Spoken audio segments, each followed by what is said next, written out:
It did take me a bit, and I keep not understanding. No, not really not understanding, but um, the way that I want to go ahead and do this is I need to just basically go over things a bit more in detail since it has been a bit since I have been playing. So, what I can do is give my knowledge on what I do know.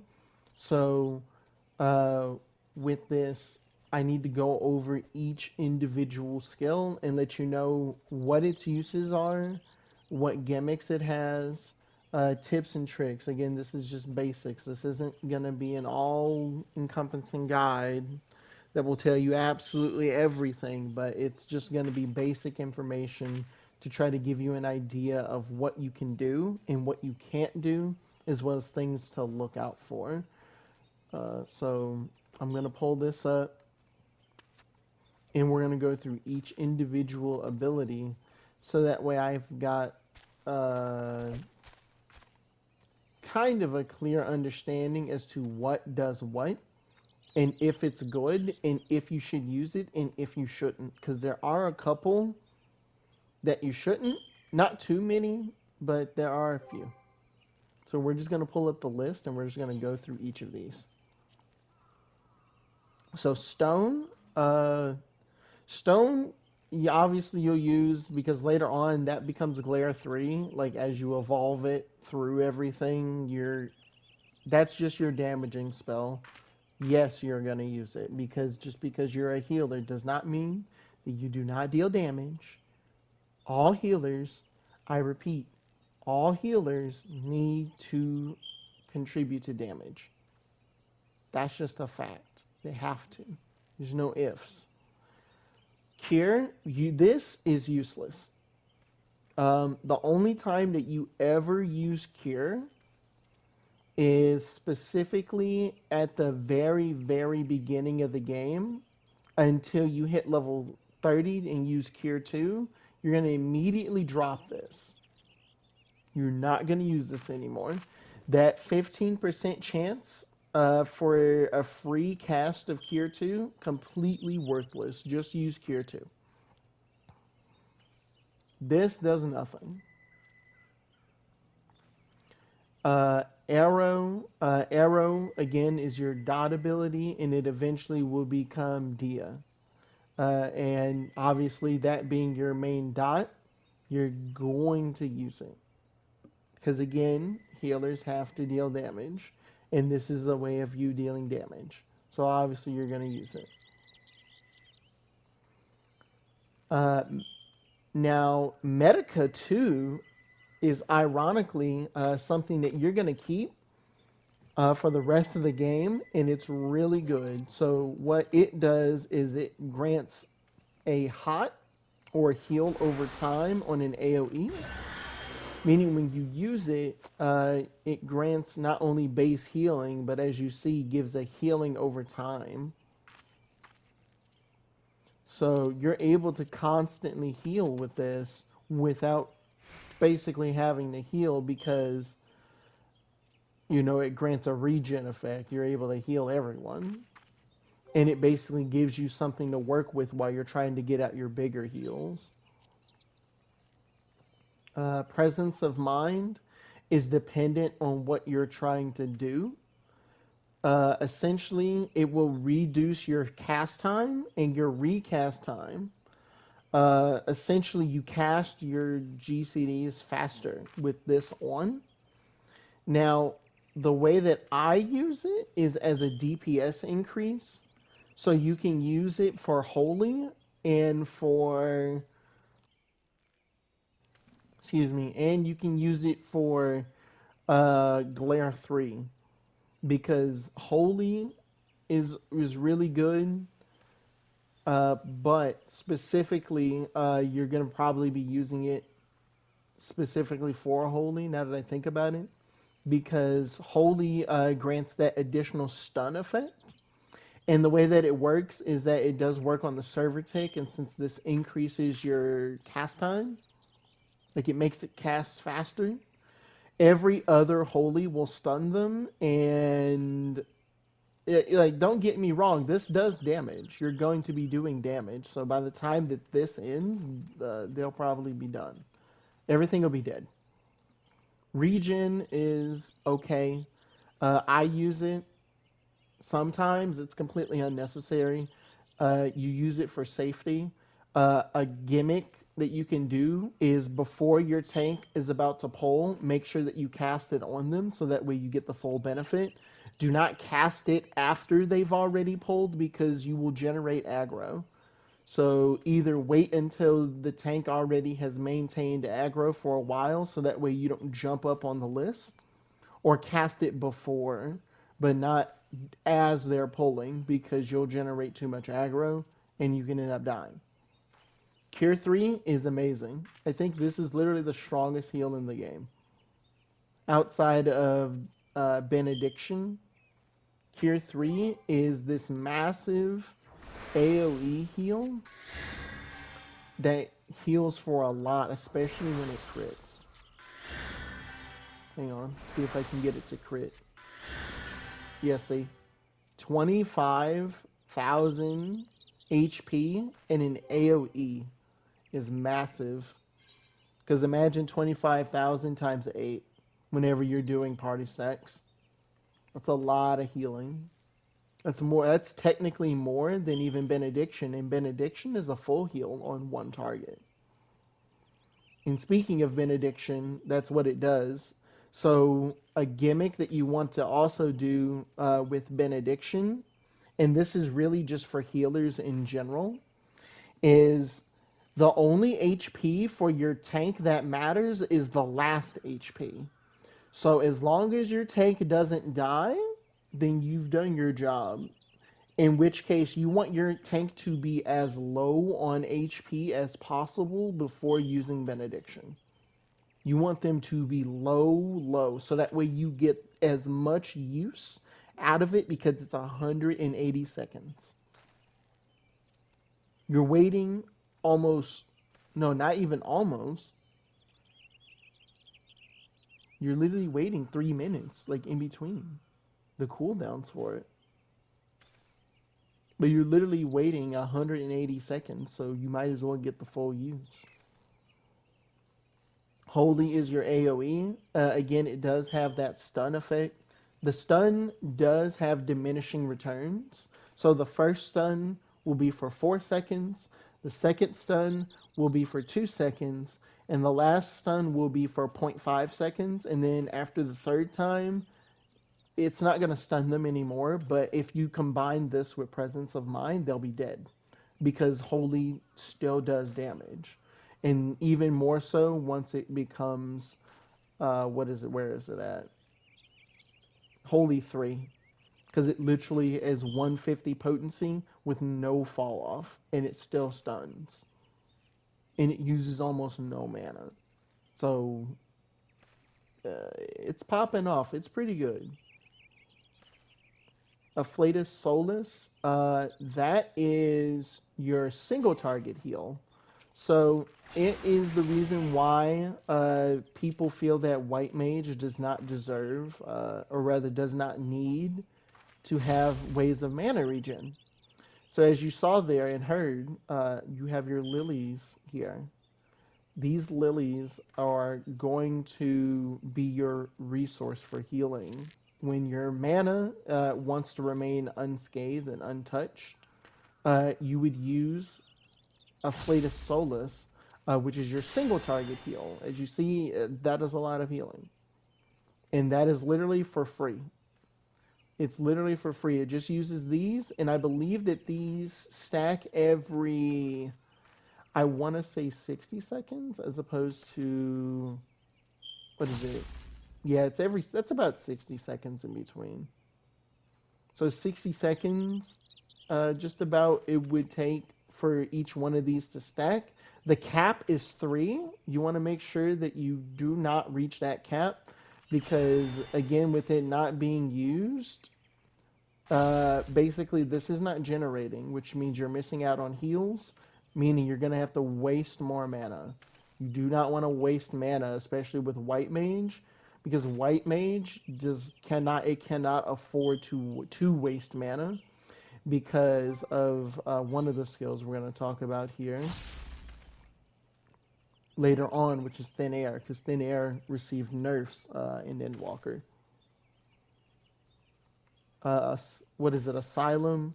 Asylum's going to be your big AoE that does grant healing over time while you're standing actually inside of it. You keep that up whenever you want to make sure that everyone is staying on top. And then it does make healing stronger by, I believe, what was it, 10%? It's 10% extra healing, right? Yeah, 10% from healing actions. And remember the wording. The wording is healing actions, so that means that it can be a weapon skill, it can be a spell, it can be an OGCD, which is your off global cooldowns. It can be anything. It just increases the healing overall. It's not going to be GCD locked like that one, what is it, Fey Blessing for Scholar.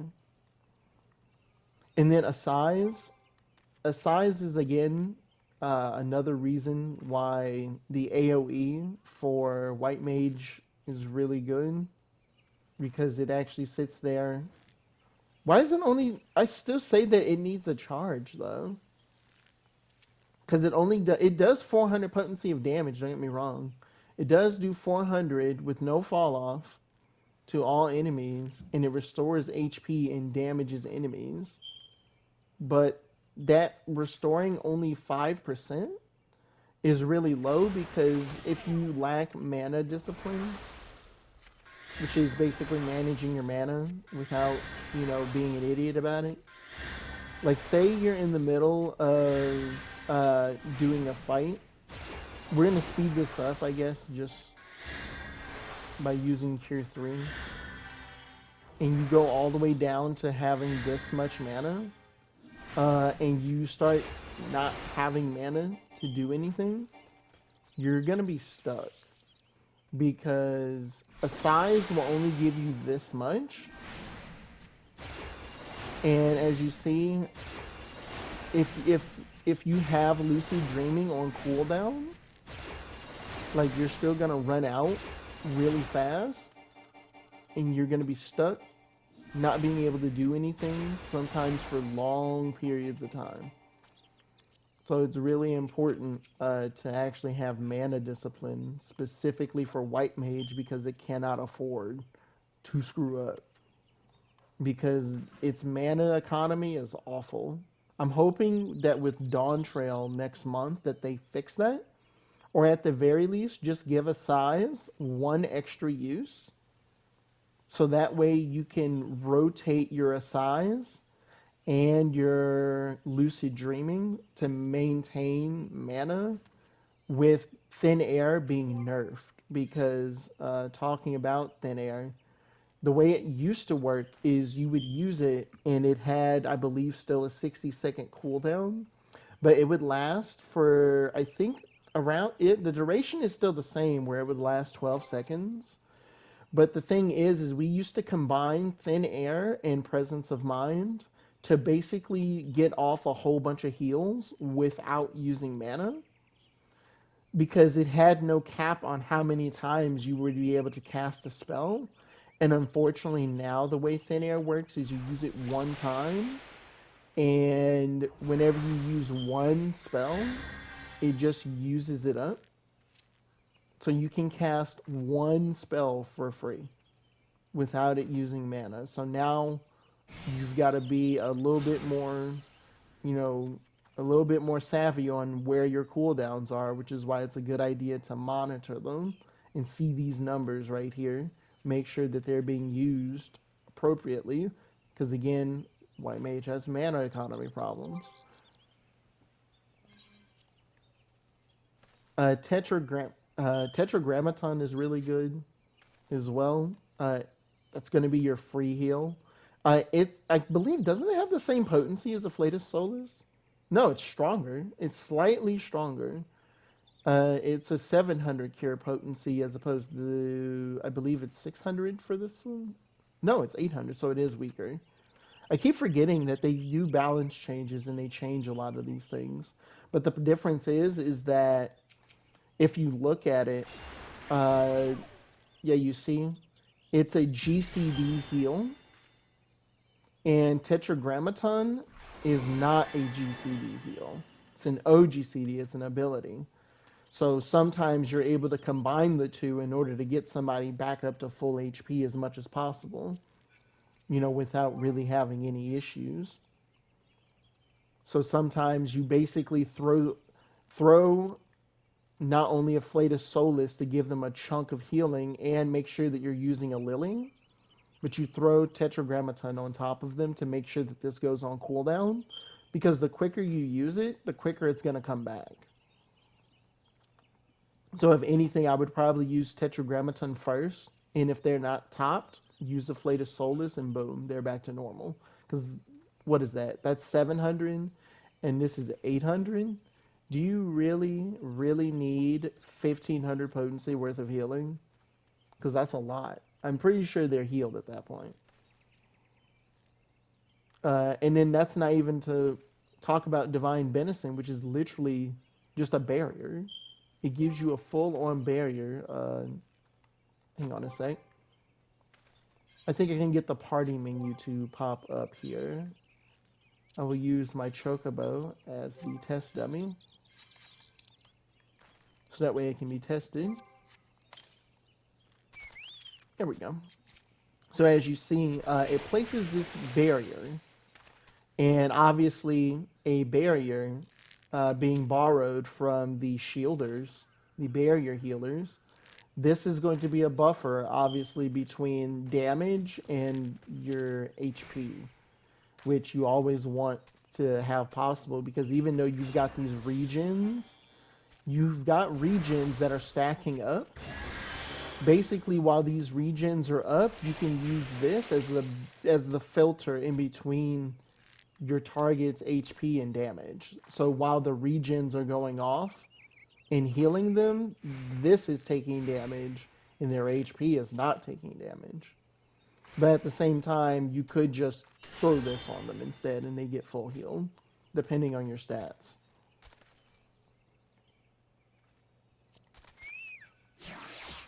Thank you. Alright, what's another one of these here? Plenary Indulgence is interesting. I find myself not really using it as often as I should be, because it's basically just free healing. What it'll do is you activate it, and it grants a buff that's called Confession. And basically, whenever you do any of your AoE heals, such as like Medica or Flatus Solus, basically Confession will proc and give an extra 200 potency of healing. It's just a little bit extra. I mean, obviously, a little bit of extra healing goes a long way, considering that you can stack Asylum and Plenary Indulgence together. Because remember, Asylum increases healing from all sources by 10%. And this basically gives you an additional 200 on top of whatever you were using to heal. Like in other words, this will make sure that someone gets topped off. Not only will one person get topped off, the whole party will get topped off. In fact, when I was doing testing, I actually can say that the next one here, which is Afflatus Rapture, which is the AoE version of Afflatus Solus, this potency with Plenary Indulgence is the same as Afflatus Solus, just about. Like, it pretty much is the equivalent, but for the entire party. So you get 400 off of it by itself, and then the extra 200 from Plenary Indulgence. So that's 600 potency. It's not the 800, but it's close enough considering you've got a lot of AoE heals. You've got Cure 3, you've got a Size, you've got Afflatus Rapture with a Plenary Indulgence. Your healing is going to be fine. You just have to know when to use it and when to use Thin Air to, like, counter the high MP drains, because you see, like, Medica 2 is 1,000, Medica is 900 and Cure 3 is 1500. That's a lot of mana that you're using, so as long as you're balancing in between everything, you should be fine for the most part. And then on top of that, one of the capstones would be Temperance. Temperance is the big one. Obviously, it's the fairy wings, essentially. But this grants 10% damage mitigation to everyone just for you standing there.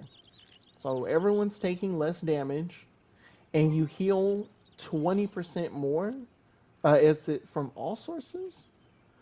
Yeah, increases healing magic potency. So by healing magic potency, it means your GCDs, which would mean your lilies and your actual spells, but not abilities. So a size is not going to heal more.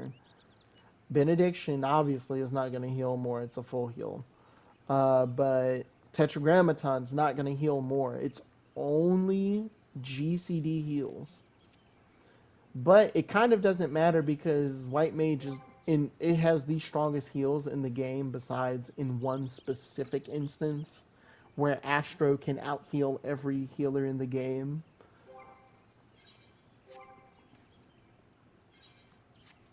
I think that's, for the most part, all of it. I mean, there is Aqua Veil, but Aqua Veil is literally just it's just free damage mitigation that you can throw onto a tank. Typically, whenever you use Aqua Veil, you want to combine it with Divine Benison. So you throw up Divine Benison for the barrier, and then you Aqua Veil your tank or your target. So that way the shield has 15% mitigation on top of it, meaning that shield is harder to break. And it being harder to break obviously will make your job a lot easier because it stops people from taking damage. And then the final ability that you get once you hit 90 is Liturgy of the Bell, which I still say needs to be better, but it is still good. This is the perfect counter for bleed procs, or bleed damage, or AoE that multi-hits. So every time the White Mage, specifically you, whenever you are hit, the bell will toll, and it will trigger up to a max of 5 times.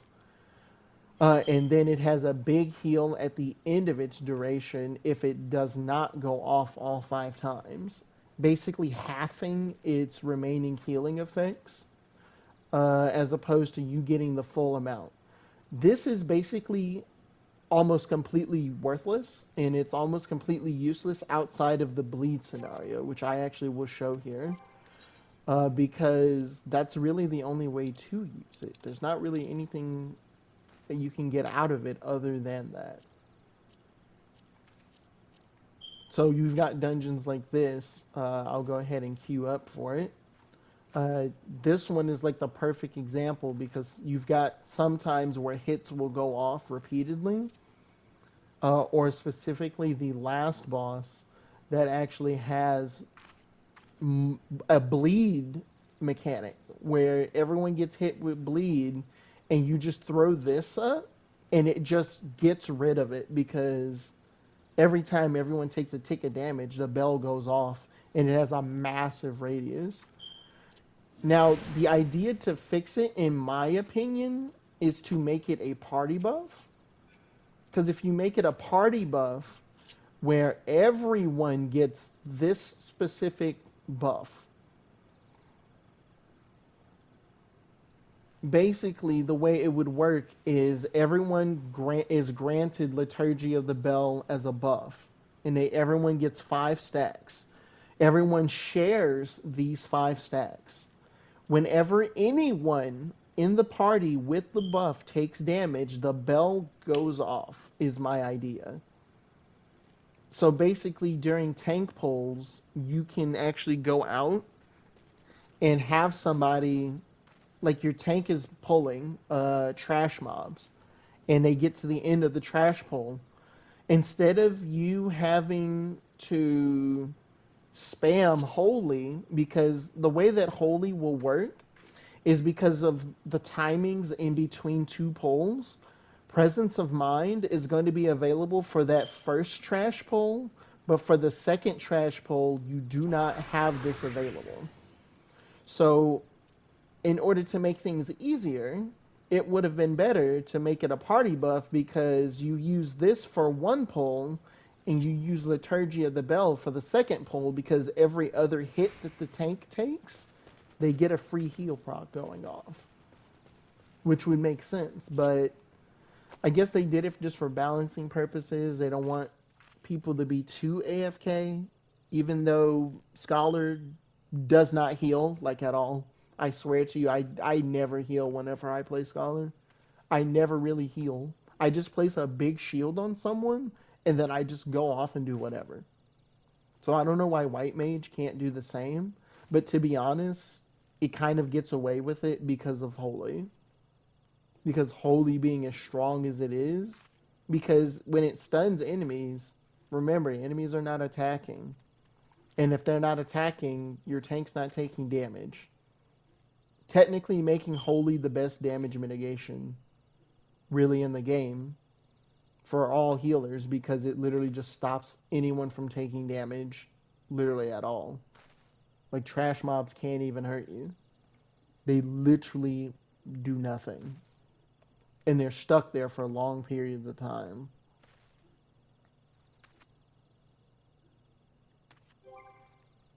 But I mean, that's really all that I can say. Like, we'll have to go into the dungeon.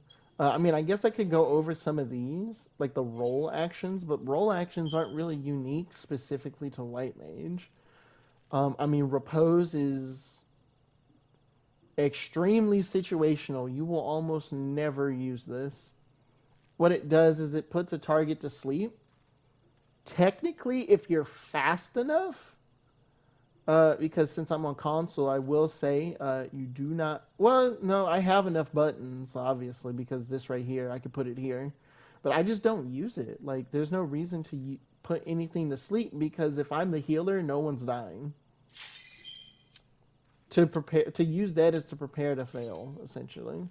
Esuna is basically just a cleanse. It cleanses debuffs off of whenever target you're using it on. Lucid Dreaming is just your mana regen. That's the most important part. Swift Cast is actually interesting. You want to use that because it's a damage gain and it's a utility. It's literally just straight up utility. Let's make sure we turn this back on here. Because the music is lit, let's be honest.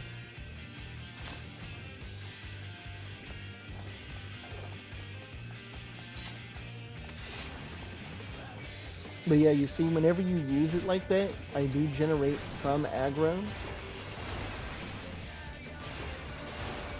Are we single pulling or are we multi-pulling? It's multi-pull. Yeah, they're going for it. Place a regen on them. And watch, for this pull specifically, all I'm gonna do is literally, and it's a warrior too, which makes it better. I literally am just gonna spam Holy and do nothing else. Look at their HP. I mean, it's barely moving because they're stunned more often than not. Remember, we want to get the full use out of Benediction. I don't know what they were doing. A warrior usually doesn't take that long.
Whew, had stuff to take care of there for a sec. I know I was playing way off. I was playing nowhere near like how I wanted.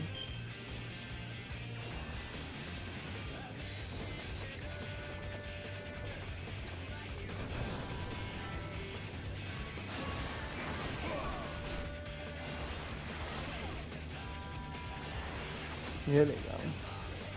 And remember, we're gonna literally just use Presence of Mind and it'll make this go by so much easier.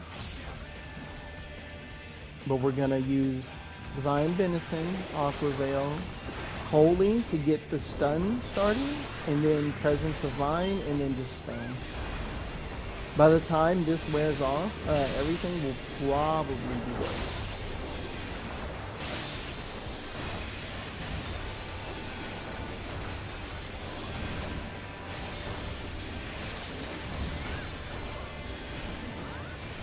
See, it wore off and like everything's mostly taken care of. And we want to make sure that our lilies are still generating as much as possible. Because remember, even though it is a damage loss to heal, we want to have those blood lilies available.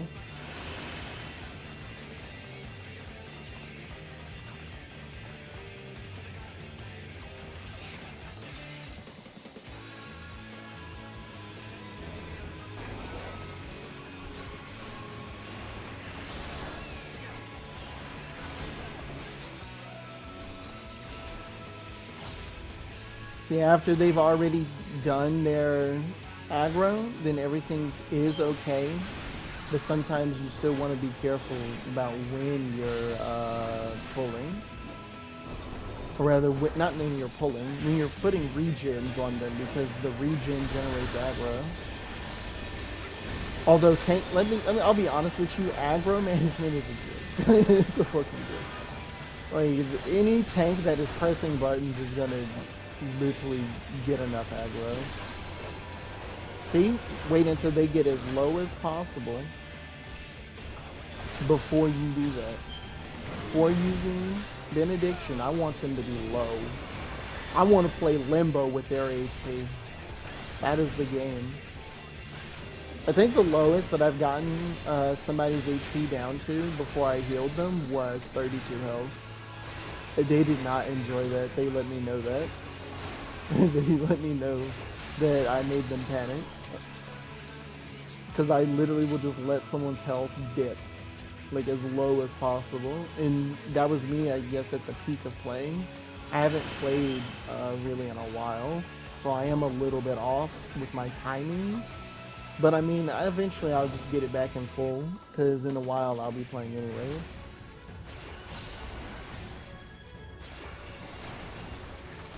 Aqua Veil, Divine Benison for the tank buster, because watch, they take like no damage. Might as well use a size for the free healing, so that way their health comes back.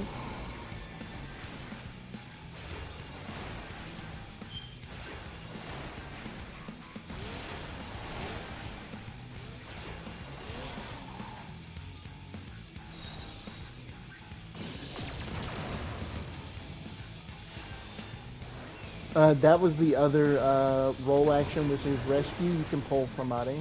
Basically, pulling someone is just throwing them in the place that they need to be.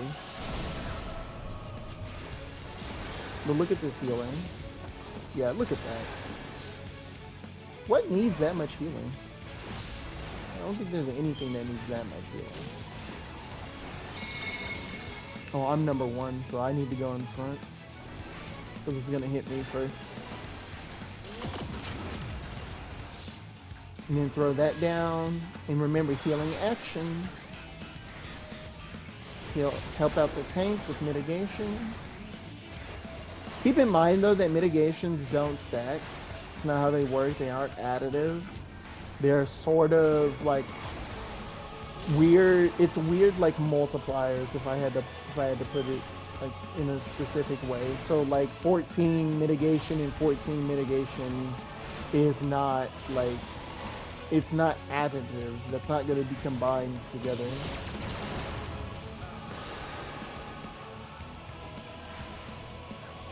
14 and 14 is not going to be 28. It's going to be more like, I'd say, maybe, I would maybe say that would be about 22-ish. Mitigation is what it would be. So just be aware. Like, it helps your tank, but not as much as you think it does. It really helps for you to be using Aqua Veil when you know their mitigations are down, because they'll need that mitigation. But then again, tanks have so many fucking mitigations. I'd be surprised if they ran out, especially Warrior. Warrior, like, literally can just rotate its rotations just fine. You can rotate all of its cooldowns, and it really doesn't have to use any, especially if you're geared correctly. Like, if I see watch the tank's buffs, the moment I see them use a mitigation, I'm just gonna throw that on top of them. You see?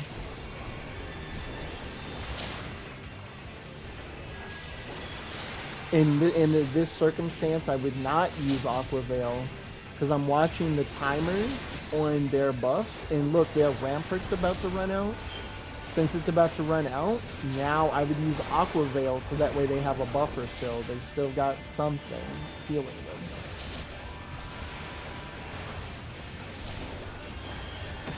Yeah, I did a cheeky thing. I used Fear 2.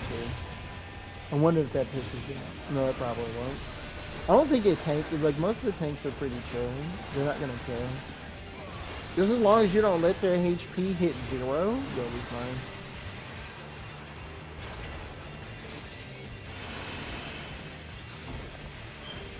Because again, the only HP that matters is the last one.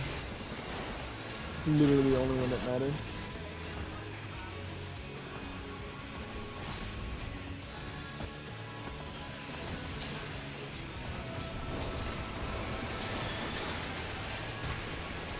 Presence of Mind, and now we just spam Holy again. And look, see the stun? See their HP? Not moving. Barely moving. It's moving due to some auto attacks that are going off from the enemies, but not really taking as much damage as they normally would have if I didn't.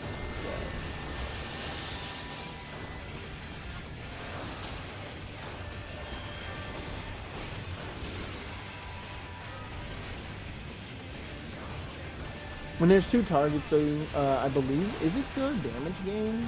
I don't think it is, actually. I can do the math real quick. Let's see if is it a damage game for Holy? I know it is for Art of War. But Holy 3 does 150, so 150 times 2 is 300.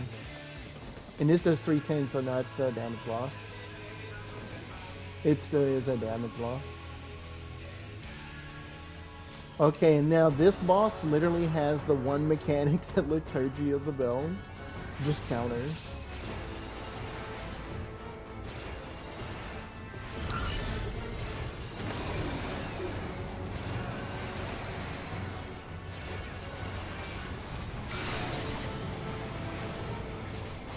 Like, literally Liturgy of the Bell straight up counters it. And by the way, this is not like MSQ. Like, this is like a side quest that happens after like MSQ and Endwalker, so there's no story spoilers here.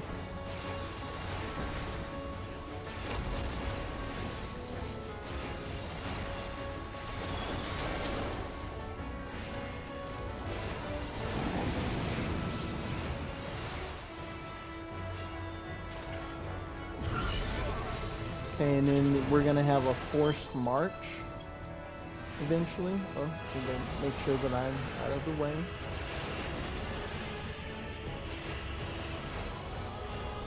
Again, make sure my lilies are being used. So we're gonna have this is the forced march. Basically, we're gonna go in a specific direction. Eventually. That's just to show you which is which. There's one that's up close when he turns into the DNA, and then there's a circle where you have to get close.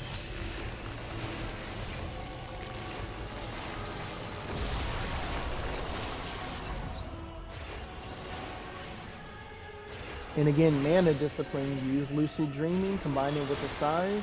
As long as we're at 5,000, we'll be fine. Alright, and then there it is, the forced march. So once this ticks down, you have to make sure that we're doing it right. So I need to face this way because it's going to force me to march left. It's okay, it's okay. He's got this is the perfect place to showcase like healing. Oh wait, atomic ray? Is that it? Yep, watch. It's gonna proc repeatedly, I don't have to heal. It counters bleed. It literally just counters it.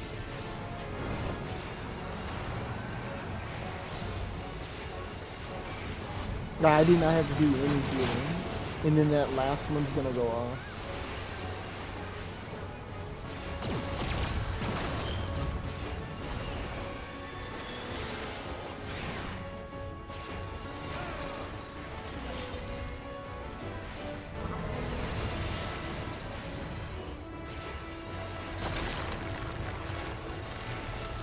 Basically just keep casting.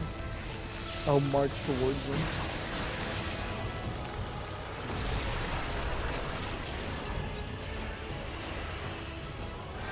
Use thin air.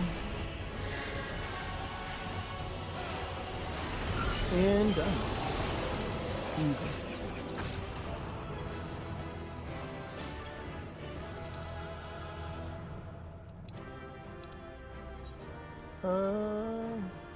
I like the way she looks.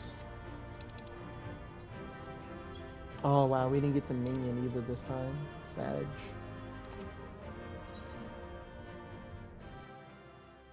Yeah, that is it at its full. Why did I get all 3 columns? I didn't. I got all 3 columns. That's hilarious. But yeah, that's White Mage.